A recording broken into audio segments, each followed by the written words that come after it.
Assalamualaikum teman-teman. Alhamdulillah beberapa hari lalu aku dan teman-teman dari Muyasar Stable kita ikut lomba horseback archery, berkuda sambil memanah di Bandung. Dan alhamdulillah aku kalah. Loh kok alhamdulillah? Oke, gini ceritanya. Aku itu memanah dari tahun 2020 di Ciputat, tepatnya di Rumah Quran Aksana. Itu ada satu komunitas namanya Tri Archery. Dari situ aku ngerasain ketika ngelihat ada orang yang manah tuh kayak ya Allah gampang ya. Kalau kita ngelihat orang panah kan cuma sekedar tarik, tembak, jak, selesai. Tarik, tembak, jak, selesai. Tarik, tembak, jak, selesai. Tapi kalau kita yang main panahan itu bener-bener berusaha ngontrol diri gitu. Tarik, tenang, keker, lepas, just pada saat lepas itu tuh berusaha untuk ini tuh menembak amarah kita, ini tuh menembak egoisme kita, ini tuh menembak dengki kita. Biasanya kalau aku lagi emosi aku nembak mana tuh dar, itu hilang tuh emosinya hilang. Dan mungkin kelihatannya kayak cuman tarik tembak coba, tapi kalau teman-teman cobain itu lumayan capek. Panah yang aku gunain itu panah tipe horsebow. Horsebow itu panah tradisional banget, yang dia tuh nggak ada sangkutannya, tapi si arrow-nya, si busurnya itu dikunci pakai tangan kita sendiri. Kenapa horsebow? Ya, aku juga nggak tahu ya, karena memang aku ketemunya sama komunitas yang semuanya pakai horsebow. Tapi setelah aku telusuri, ternyata banyak kelebihan dari horsebow. Salah satunya dia tuh lebih fleksibel, kemudian enteng dibawa kemana-mana. Bisa dipakai sambil lari, bisa dipakai sambil muter-muter, kemudian ngumpet terus nembak, ngumpet nembak gitu. Terus kemudian yang kedua, dia lebih melatih feeling karena dia nggak ada tempat buat naro arrow-nya, dia juga nggak ada tempat buat ngukur ininya. Jadi benar-benar pada saat naro itu ngerti feeling banget, ke arah sini nih, ke arah sini, itu aku ngerasa kita tuh bisa lebih berimajinasi, lebih eksploratif terhadap tembakan kita. Yang ketiga, aku nggak tahu ya, mungkin harganya lebih murah. Nah, karena aku udah pakai horsebow, oh ya, kenapa namanya horsebow? Aku berpikir ternyata memang kegunaan maksimal si panah ini itu memang di atas kuda. Bow untuk horse. Oke, kalau gitu gue harus naik level untuk naik kuda nih supaya bisa menggunakan panah ini lebih maksimal. Nah, dari situlah awalnya aku belajar kuda. Di awal-awal aku naik kuda kelihatannya seru, tapi emang seru. Cuman capek banget. Aku pertama kali naik kuda jatuh berapa kali ya? 2 kali kalau nggak salah.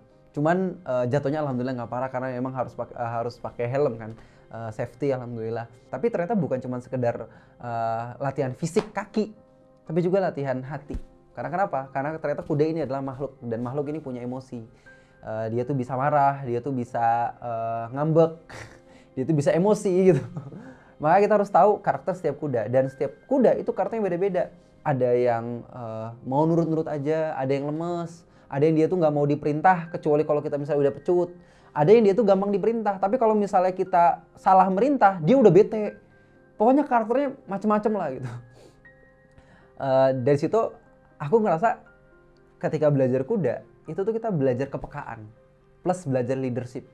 Kita tuh bagaimana caranya mengontrol atau memerintahkan kuda yang kita tuh nggak ngerti bahasanya dia. Dan dia tuh nggak ngerti bahasanya kita. Tapi kita tuh harus sama-sama memahami. Dan ada banyak banget sesuatu yang lebih seru dibanding itu, dan mungkin aku nggak bisa jelasin ya, kamu kayaknya harus coba sendiri deh kuda tuh kayak apa. Berkuda sambil manah itu adalah olahraga yang memaksimalkan seluruh potensi manusia. Pertanyaannya, olahraga mana yang dia itu menjaga keseimbangan, mengendalikan hewan liar, kecepatan, ketepatan, kejelian dijadikan jadi satu gitu. Olahraga mana? Dan itu hanya ada di olahraga horseback archery. Nah, oleh karena itulah aku suka banget jadinya sama olahraga memanah berkuda ini.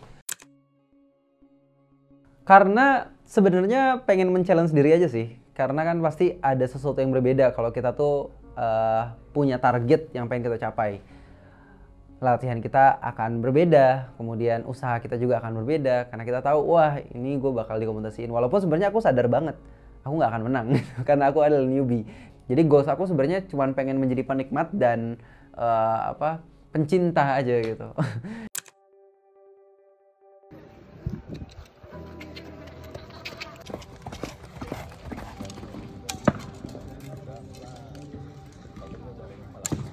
Jadi event kemarin itu adalah event perdana aku. Dan acaranya kemarin tuh seru banget. Aku tuh ngelihat orang yang memang handal banget ya.